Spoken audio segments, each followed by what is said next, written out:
face your fears. You say, I'll change, I'll follow the truth. For me, I got to the bottom of the barrel, and I came to the greatest joy and relief of my life that I think it is true. I think Jesus did rise from the dead. Over the last several years, there have been a number of deconstruction stories that have come out. It's a huge trend on YouTube. If you search for that. Rhett and Link are very well known. I don't think I need to introduce them, but I'll put up a picture of Rhett's video. This was a very poignant and interesting sharing of his experience. It has over 3 million views at this point. And then he shared more recently about this again, interacting with this book, Surprised by Doubt. Full disclosure, I'm friends with the authors of this book, and I'm going to have them on my channel in a few days to talk about this more.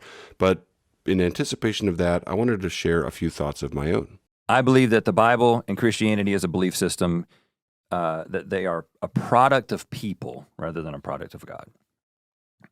I'm not an atheist.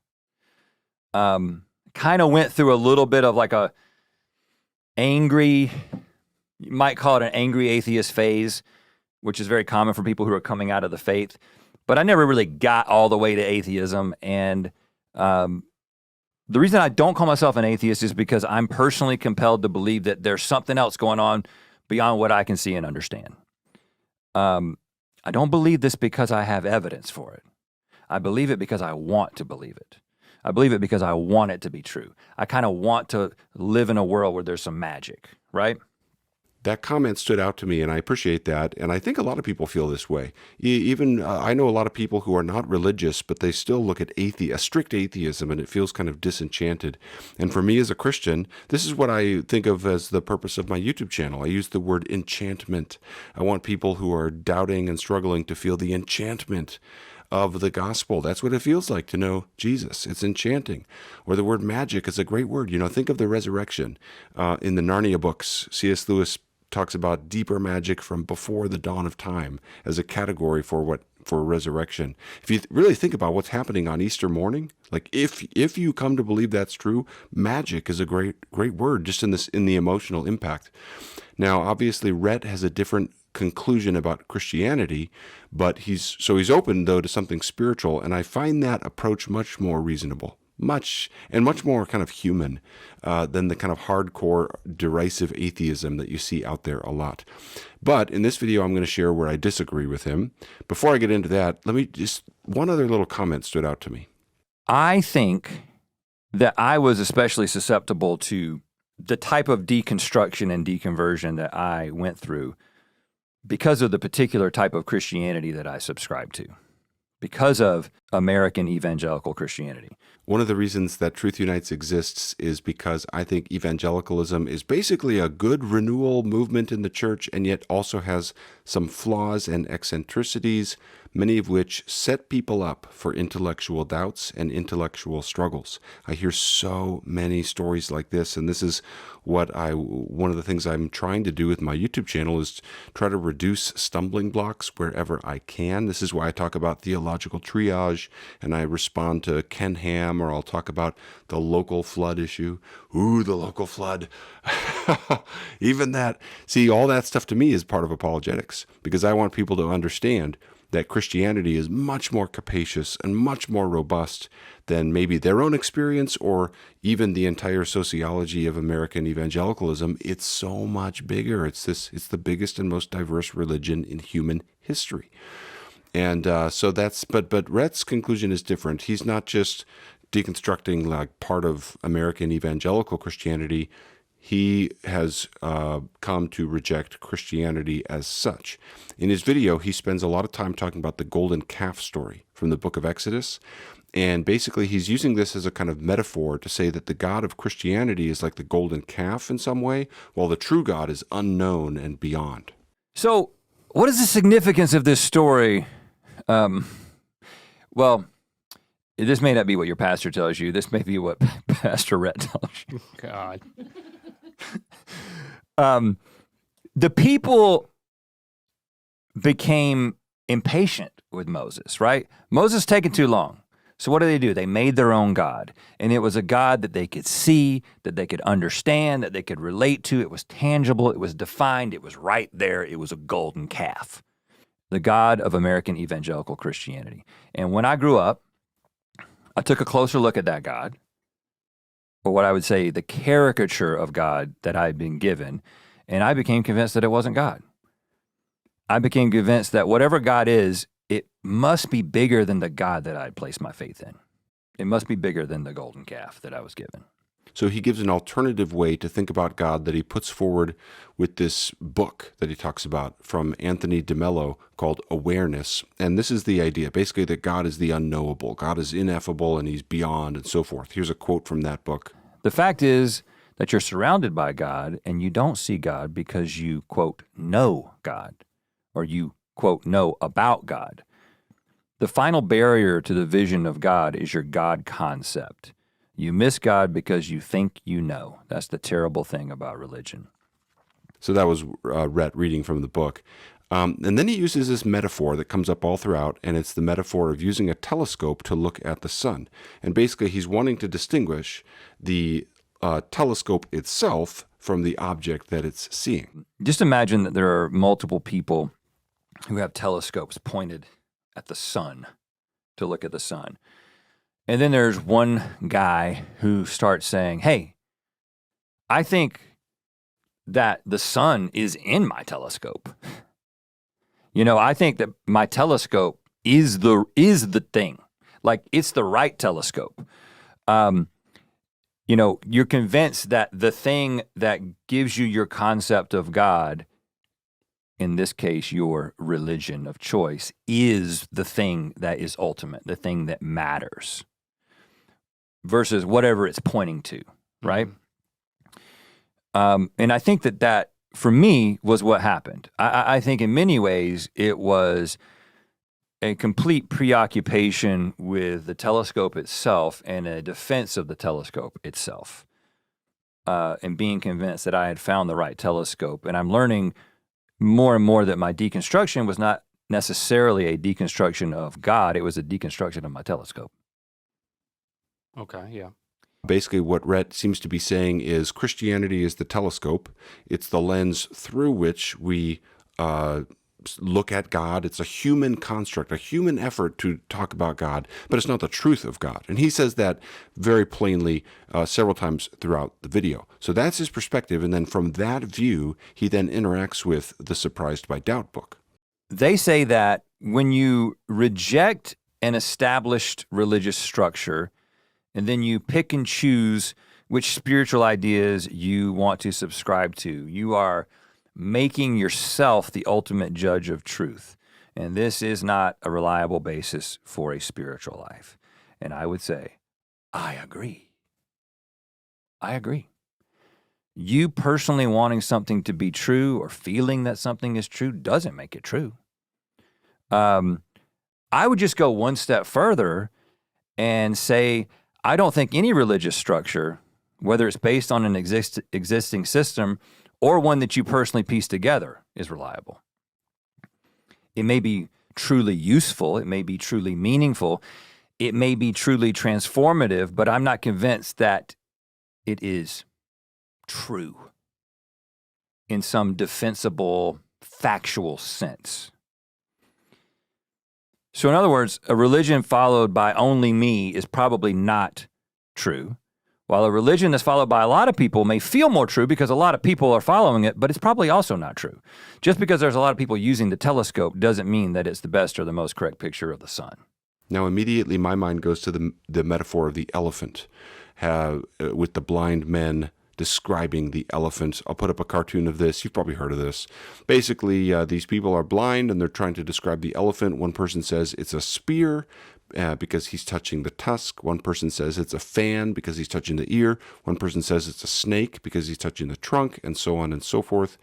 And this is supposed to be a perspective about religious diversity. Everybody sees part of the truth, but nobody has the whole picture. But what they're saying is true from their vantage point.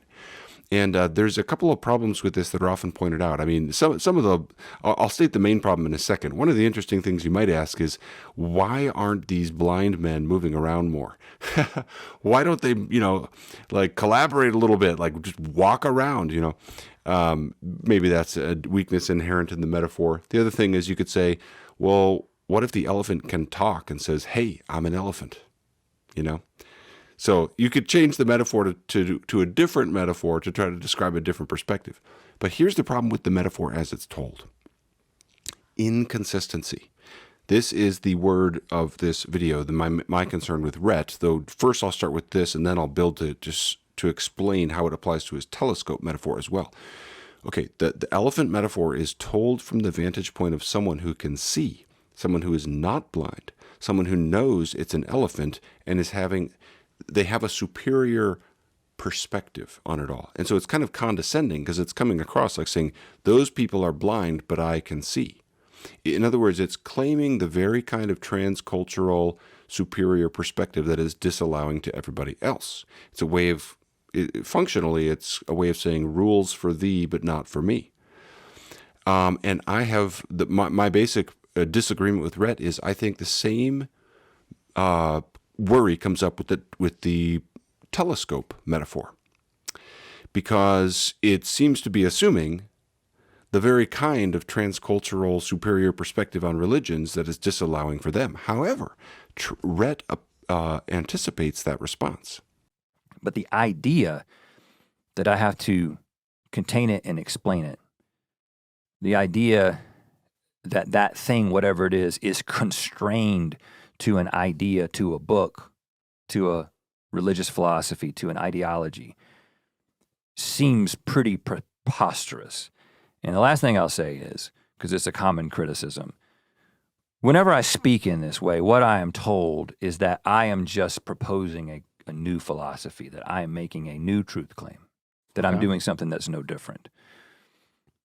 Another way to say that is you might say that I am building a new house.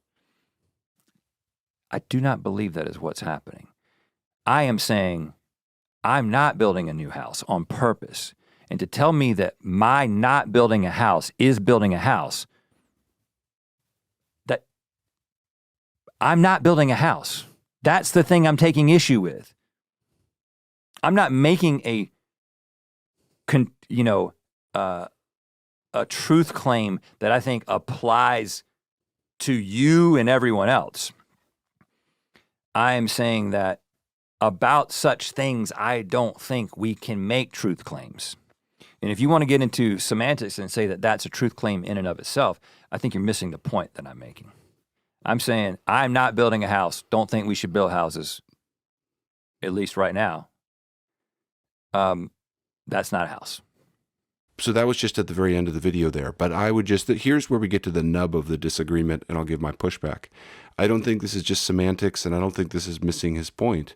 I think this is just an unintentional inconsistency here, because Rhett is advancing a very specific religious claim. He's affirming a particular doctrine about the unknowability of God. That's a very specific idea. That is then being set over and against alternatives which are being labeled preposterous. That's his term. So he is making a truth claim that applies to others. He's doing that. If you tell Christians your religion is humanly constructed rather than divinely revealed, that's a truth claim. Or if you say, that Buddhism isn't true, or you say that ancient Aztec polytheism isn't true, you could be right or wrong, but you're making a truth claim and applying that to others. And then the alternative view that you're advocating for, whether you call it open spirituality or you say God is the unknowable or however you describe that, that's also a truth claim. That truth claim has its own history, it has its own boundaries, and it even has its own specific ethics, as we'll see. It may not be cast as that, but that's what it is in effect. In other words, it's like saying, you guys are looking at the telescope, but I'm not looking at the telescope. I see through the telescope. Or, in other words, saying, I see the elephant. Or if you use the house metaphor, Rhett at one point claims he's not living in a house. And if that means he's not a member of a particular religion, fair enough. But if it just means having a perspective about religion that imposes truth claims upon others, then I would say that is its own kind of house from which the other houses are being called preposterous, and that is a truth claim. I think one way you see that is the specific set of ethics that Rhett advances. Just like when I was inside the house, I wanted to live a life characterized by love, joy, peace, patience, kindness, goodness, faithfulness, gentleness, and self-control, i.e. the fruits of the Spirit or the fruit of the Spirit. And I found not only did I know a lot of people outside of the house that wanted to live like that, I wanted to live like that. And I could also continue to live that kind of life and pursue those kinds of things outside of the house. So these are the fruits of the Spirit from Galatians 5. I have no doubt that Rhett can and does seek those things, but not every religion believes in the fruits of the Spirit. You know, if you live in pre-Christian Scandinavian territories, the Viking religions of that time didn't value patience and kindness and so forth and the other fruits of the Spirit in the way the modern West does. If you live on some island outside of Denmark in the year 800, you're probably religious, but you probably don't care at all about the fruits of the Spirit. Those aren't of value. So then if we come along afterwards and say, well, that's bad, that kind of religious belief that downplays the fruits of the Spirit is bad, and the religious belief that values those things is good, we're saying, in effect, my telescope works. I can see truly through the telescope. You know, we're making a claim. We're claiming I can adjudicate between this religious idea versus that one. This comes up again at the very end of the interview. So, Pastor Rhett, are you going to close with an invitation? Yeah. I would like everyone to bow their heads No. and close their eyes and to not come into my house because I don't have one. Okay. Let's just keep walking around, guys. Let's just keep walking around and be there for each other. See somebody in need, help them out. Make healthy choices. Love people. It doesn't seem that complicated. So there are three things that came out there: help those in need, make healthy choices, love people. Now, these are very broad, very ambiguous. What is meant by that? Like, what does healthy choices mean? As soon as you start to get detailed about that, there's going to be a lot of differences that immediately emerge. But even as broad as they're stated, those generic values have a particular religious history. Not everybody agrees with them. You know, philanthropy, it was not a part of our animal ancestry. Hominins living 300,000 years ago didn't practice philanthropy. In ancient Babylon, there were not a lot of charitable organizations. You look at human history, and you say, oh, you know, I think what happens is in the modern West, we tend to assume certain values, and it's like you climb up a ladder and then you kick the ladder away and forget about the ladder. But these values that about, you know, loving each other, helping each other, and so forth, they have some commonalities, but they have blossomed and flourished in a particular way, especially when you aggregate those down to apply to the individual level so much like we do in the modern West. So basically, that's a way of saying my telescope works. I can adjudicate that my values today in the modern West are right and the ancient Babylonians were wrong in their religious ideas. Now, I get the sense Rhett would probably agree with that maybe, but his video gives the impression that his former Christian beliefs were making a truth claim that his open spirituality isn't making. You know, that's what he's saying at points, like, I don't really live in a house. But I think if he was consistent, he would acknowledge that both Christianity and open spirituality, or whatever else you call that, are claiming to have the right telescope. Everybody does that. That's okay to do. And then we just have to argue about, well, who's right and who's wrong? And my conviction is that Christianity really is simply true. I, with all of my heart, understand and sympathize with Rhett's story and how he's working through things. I've had the same moments where you face your fears, you say, I'll change, I'll follow the truth. For me, I got to the bottom of the barrel, and I came to the greatest joy and relief of my life that I think it is true. I think Jesus did rise from the dead, and there's these unbelievable testimonies like the fine-tuning argument, you know?